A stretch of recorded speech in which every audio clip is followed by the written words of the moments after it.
man he is today. And it's those values that should not be forgotten. Instead, they should be passed down to future generations. And so I say, happy birthday, Mr. Champ, and thanks for what you have meant and continue to mean to millions of people throughout the world. And I yield back. Chair recognizes the gentleman from California, Mr. Denham, for 5 minutes. Thank you, Mr. Speaker. Request unanimous consent to revise and extend my remarks. Without objection.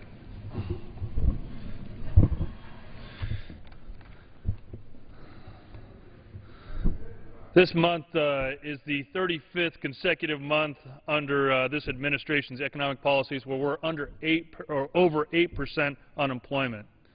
And if you look at an area like mine in California Central Valley, we have been double that for that same time period. 16 to 20% unemployment is unacceptable.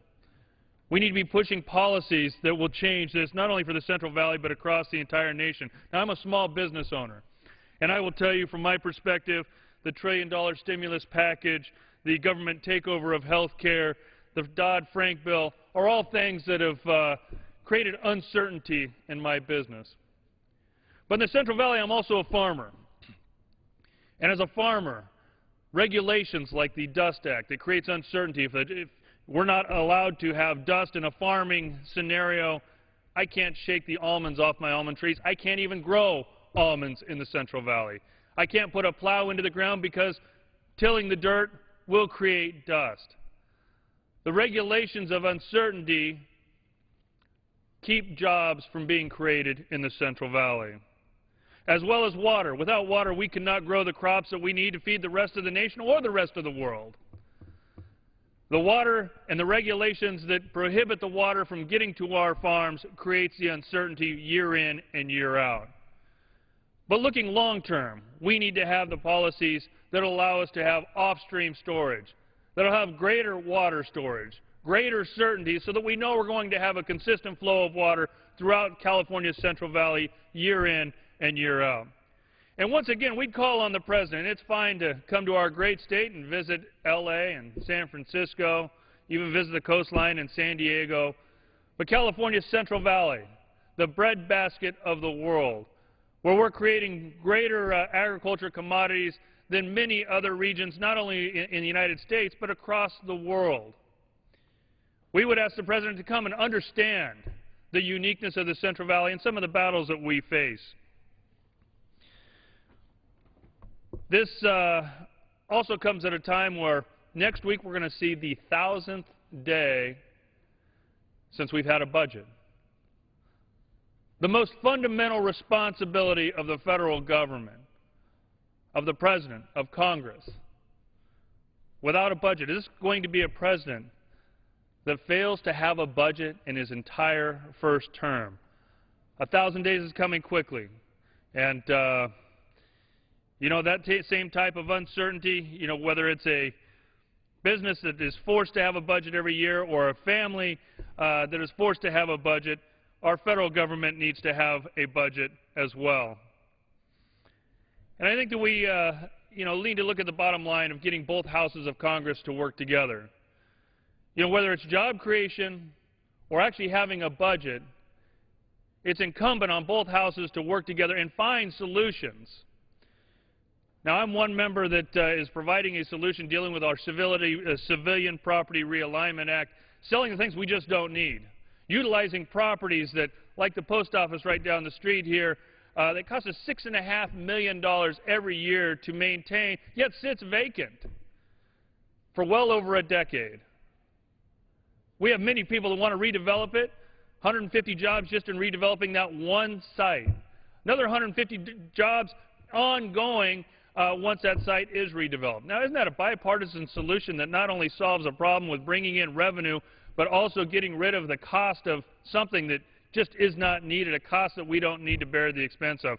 And at the same time, if you want new tax revenue, let's put it back on the tax rolls. But find a bipartisan solution where we can come together and get Republicans to Democrats, the House and the Senate, to agree on something that will create jobs, that will cut the cost of doing business and bring in new revenues. It is time that the Senate works with the House, We have 27 bills sitting over there that deal with job creation, all aspects, whether it's the credit and financial markets or making sure that we're cutting regulations to end some of the challenges that we're facing in the Central Valley. But we have to get both houses to work together, and we would call on the President, visit California's Central Valley, prepare a budget that can be passed by both houses. This country is hurting right now, and we need real leadership that will bridge that gap. Mr. Speaker, I yield back. Chair recognizes the gentleman from Louisiana, Mr. Cassidy, for 5 minutes. Thank you, Mr. Speaker. In the challenges we have of creating jobs, every now and then we have a lighthearted moment. Congresswoman Sewell, who represents Tuscaloosa, and I made it challenge each other over the BCS championship game. I am here to pay off my end of the challenge. First, let me congratulate LSU. They had a tremendous season. They played 9 ranked teams. 4 of those games were against those in the top 3 in the polls. Coach Les Miles was Coach of the Year. There were 4 positions on the All-American team held by LSU Tigers, 2 on the second team. It was a tremendous season for the fans as well. That said, I also congratulate Alabama. They similarly had a great year. They are to be congratulated. They came back from their earlier defeat where LSU beat them at Bryant-Denny Stadium and stayed focused and got revenge on LSU in the BCS. And then I would also say to Congresswoman Sewell, she was incredibly gracious in paying off our arrangement then. I enjoyed those Tuscaloosa ribs. I also will thank Congressman Paul Brown, who, when LSU beat Georgia, was similarly gracious. Now, I hope to be as gracious as they and pay off my arrangement with Congresswoman Sewell before we return to the serious business of Congress, and that is to say, on the floor of the House of Representatives, roll tide. I yield back. Chair recognizes the gentleman from Texas, Mr. Paul, for 5 minutes. Thank you, Mr. Speaker. Mr. Speaker, I rise today to introduce a very simple piece of legislation to repeal the infamous Section 1021 of the National Defense Authorization Act, quietly signed into law by the President on New Year's Day. What a way to usher in the new year. Section 1021 essentially codifies into law the very dubious claim of presidential authority under 2001 authorization for the use of military force to indefinitely detain American citizens without access to legal representation or due process of law. Section 1021 provides for the possibility of the U.S. military acting as a kind of police force on U.S. soil, apprehending terror suspects, including Americans, and whisking them off to an undisclosed location indefinitely. No right to attorney, no right to trial, no day in court. This is precisely the kind of egregious distortion of justice that Americans have always ridiculed in so many dictatorships overseas. A great man named Solzhenitsyn became the hero of so many of us when he exposed the Soviet Union's extensive Gulag system. Is this really the kind of a United States we want to create in name of fighting terrorism? Some have argued that nothing in Section 1021 explicitly mandates holding Americans without trial, but it employs vague language, radically expanding the detention authority to include anyone who has substantially supported certain terrorist groups or associated forces. No one has defined what those terms mean. What is an associated force? Sadly, too many of my colleagues are too willing to undermine our Constitution to support such outrageous legislation. One senator even said about American citizens being picked up under this section of the NDAA, quote, "When they say, I want a lawyer, you tell them, shut up. You don't get a lawyer," close quote. Is this acceptable in someone who has taken an oath to uphold the Constitution?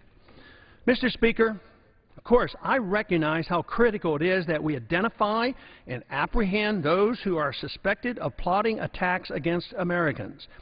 But why do we have so little faith in our judicial system?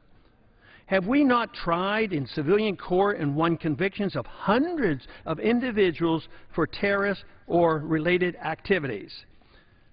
I fully support continuing to do so. But let us not abandon what is so unique and special about our system of government in the process. I hope my colleagues will join my effort to overturn this shameful Section 1021 of the National Defense Authorization Act. And I yield back. Chair recognizes the gentlelady from Texas, Ms. Jackson Lee, for 5 minutes.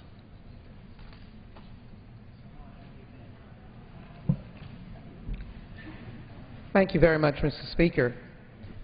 Let me join with my colleagues to wish some of our distinguished Americans a happy birthday in this month, but more importantly, let me acknowledge and salute both Muhammad Ali and First Lady Michelle Obama in celebrating their birthdays this month. I've listened to my colleagues speak about the question of job creation, and they're absolutely right. As Democrats, we've come back to do nothing but to ensure the passage of the payroll tax decrease for working Americans, and as well to be able to provide for jobs for this country and our communities. My constituents have spoken loudly and clearly. So I have several points, Mr. Speaker, that I'd like to make today. Some of them wind back to the culture and how we work together. First of all, I'm hoping that as a member of the Judiciary Committee here in the House, that we'll have an opportunity to look seriously at the SOFA legislation and find a compromise. I worked on the issues of piracy from the time the late Chairman Henry Hyde served on that committee, and I'm concerned about it. But in this new world of startups and technology that is beyond many times our comprehension, it is important to ensure that we do not falsely or inappropriately shut down sites, stop businesses from thriving. There must be a compromise. I'm prepared to be at the table of discussion to save jobs. The U.S. is losing high-tech jobs to Asia. In fact, the United States lost more than a quarter of its high-tech manufacturing jobs during the past decade as U.S.-based multinational companies placed a growing percentage of their R&D overseas. I'm here to fight for that R&D to come back. I frankly believe those are the jobs of the 21st century, and it is time for us to fight for those jobs to come back. Mr. Speaker, we can do many things together. That happens to be one. And I hope to encourage the high-tech industry and others to join me as we proceed with roundtable discussions to see how we can impact all of our communities, those communities that have unemployment at the highest level. We know that there are jobs in the high-tech industry, not only in the famous Silicon Valley in California, but places around the nation. Houston, Texas is looking completely in a great excitement about the potential of building our biotech and, of course, technology sectors more and more and more. Let's save those jobs. I want to move to something that is quite contrary to what I've just mentioned, and the reason why I started with something that we can work together because I'm concerned. In this element of political campaigns, this atmosphere, I have no challenge with the First Amendment and those who are trying to encourage individuals to vote and to vote for them. But I rise today in the backdrop of the commemoration of Dr. King's birthday, which really speaks to all of America's hearts, no matter what your background. Dr. King spoke of peace, nonviolence, and a harmony in this country. I love that. I'm a product of that. I was educated by way of opportunities that had not been given to my parents. But yet we find candidates like Newt Gingrich who simply want to throw fuel and matches and fire to develop sort of an explosiveness in this country that is unnecessary. To suggest that President Obama is the food stamp president has underlying suggestions. To be able to say that the idea of substituting a New York janitor who makes $37,000 and put a bunch of kids to work. The New York School District is predominantly minority, Latino and African American, is by its very words divisive and destructive. And to insinuate that small communities and minority children have never seen people get up and work hard, come to my district and see people getting up early morning hours, single parents, trying to work hard to create opportunities for their children. Mr. Gingrich, I know you. You are better than that. And if not, America is better than that. I'm incensed by your actions. Mr. Paul, our colleague, another candidate that is running, has a series of newsletters that have already been appalling to those of us who cannot understand why racial divisiveness has to be at the core of presidential politics. Now we understand that there's a comparison about 13-year-old African-American boys, that they are wild and unmanageable. If you say that about our children, they will come to believe it.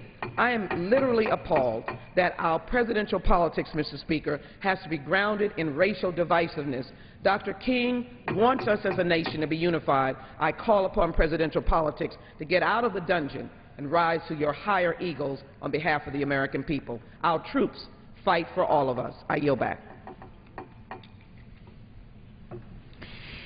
Chair recognizes the gentleman from California, Mr. Lundgren, for 5 minutes. Thereabout, without objection. Thank you very much, Mr. Speaker. Mr. Speaker, when I had the privilege of serving in this House for the first time in the 1980s, I joined with many of my colleagues in supporting the creation of the Martin Luther King Jr. holiday. I recall the time because we had twice before defeated the proposition based on fiscal concerns. And I, in fact, had voted against it on one occasion and then reflected further on it and thought that it perhaps was more important that we have a single holiday that celebrated the consensus that had been obtained on civil rights, the consensus in this country that we should take positive action to assure that all men and all women were recognized as being created equal and having opportunity in this society.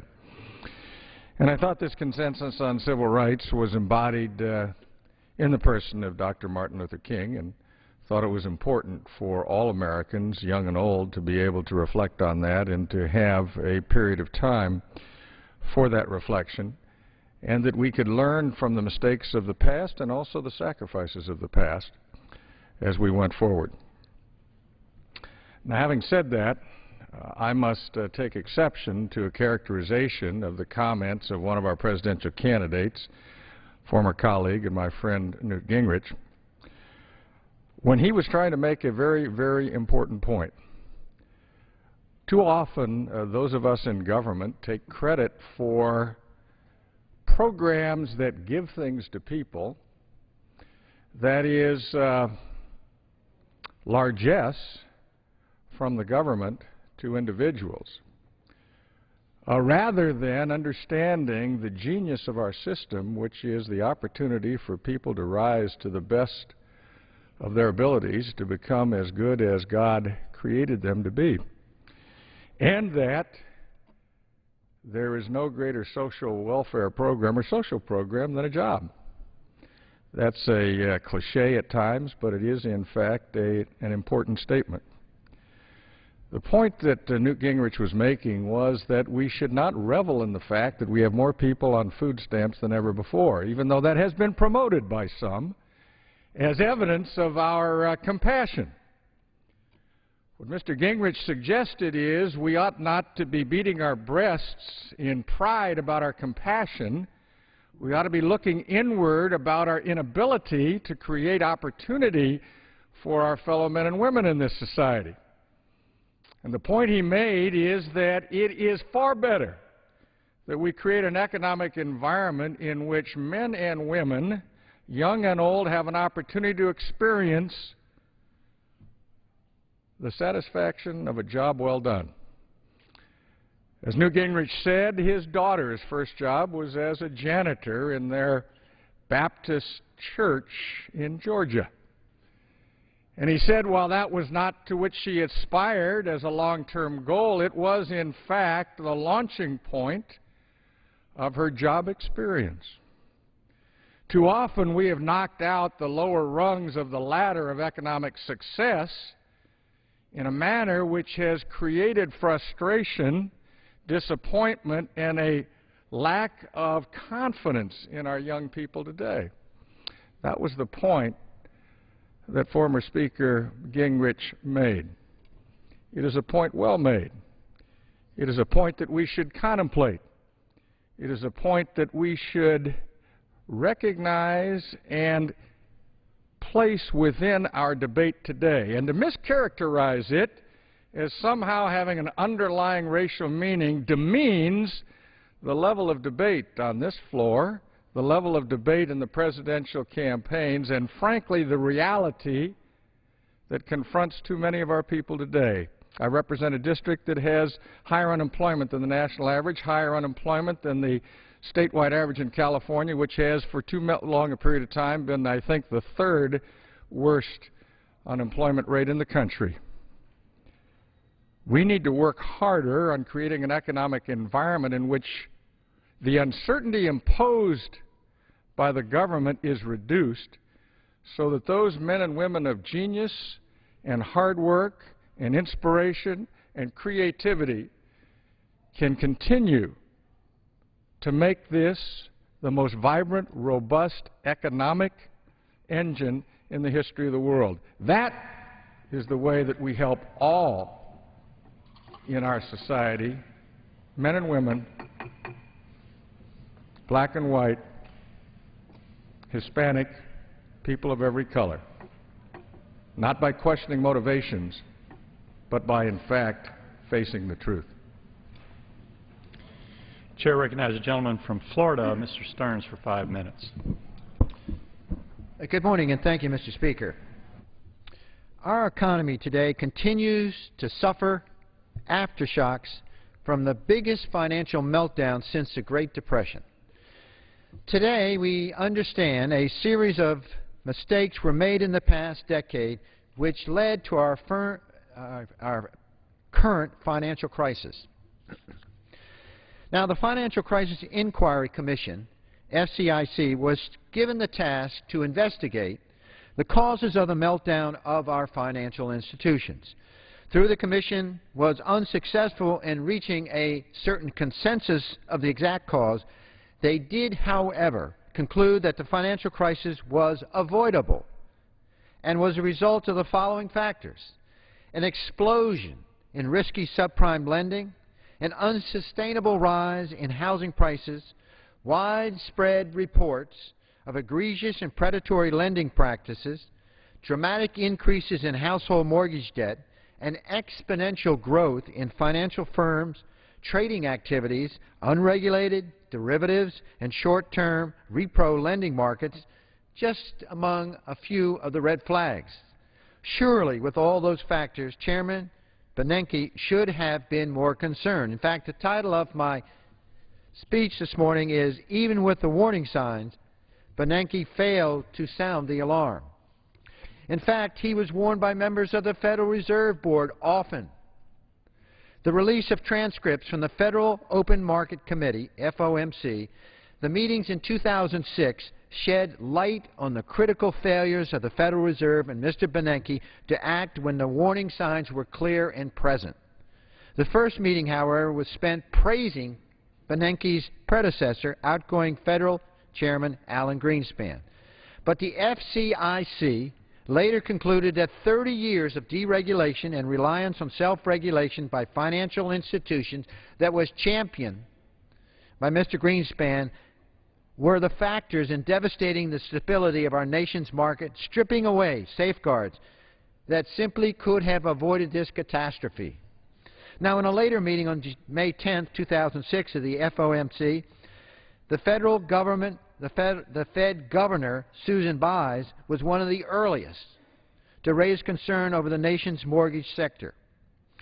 which offered exotic loans that increased household debt over time instead of decreasing it.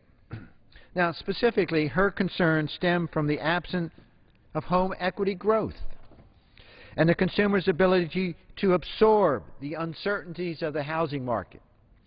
Here, listen to Mr. Bernanke's response when she made her declaration. Quote, "So far we are seeing at worst an orderly decline in the housing market, but there is still, I think, a lot to be seen as to whether the housing market will decline slowly or more quickly." Yet again, another colleague, then Fed Vice Chairwoman Janet Yellen, she warns of the possibility of, quote, "an unwelcome housing slump," end quote. But in the meeting of August 8, 2006, Chairman Bernanke remains hopeful in his prediction for a soft landing for our economy. Need I say the 2008 Great Recession was not a soft landing? In the September meeting, the Fed still remained oblivious to the detrimental effects on the housing market that will affect the rest of the economy. In the last meeting, Mr. Speaker, of the FOMC, Fed Governor Baez, again in December 2006, stated once again her concern of the housing market, stating that mortgages securitized in the past few years warrant additional risk that the investors have been focusing on. Despite the concern that reported increased difficulty getting mortgages in their region, as well as a noticeable cool-down in housing activity, Mr. Bernanke failed to see the warning signs and again predicts a soft landing. On December 12, 2006, once again, this was his second statement of a soft landing in the same year. It was a failure of Mr. Bernanke to not pursue possible vulnerabilities and assuring us to the contrary that attributed to the economic crisis that we faced. On February 15, 2007, he stated, quote, "Overall economic prospects for households remains good. The labor market is expected to stay healthy, and real income should continue to rise. The business sector remains in excellent financial condition," end quote. Again on March 28, 2007, he stated, quote, "The impact on the broader economy and financial markets of the problems in the subprime market seem likely to be contained," end quote. Even on May 17, 2007, despite concerns raised by Governor Baez again, he said, "We do not expect significant spillovers from the subprime market to the rest of the economy or to the financial system." How wrong he was. Mr. Speaker, I'm not sure that he, being chairman, is going to prevent a further crisis. And frankly, I'm sure that he failed to sound the alarm of 2008's Great Recession. Pursuant to Clause 12, Paren A of Rule 1, the Chair declares the House in recess until the hour of 12 noon today. So the House has started the second session of the 112th Congress back this afternoon when the House will consider President Obama's plan to raise the debt ceiling by just over $1 trillion under a deal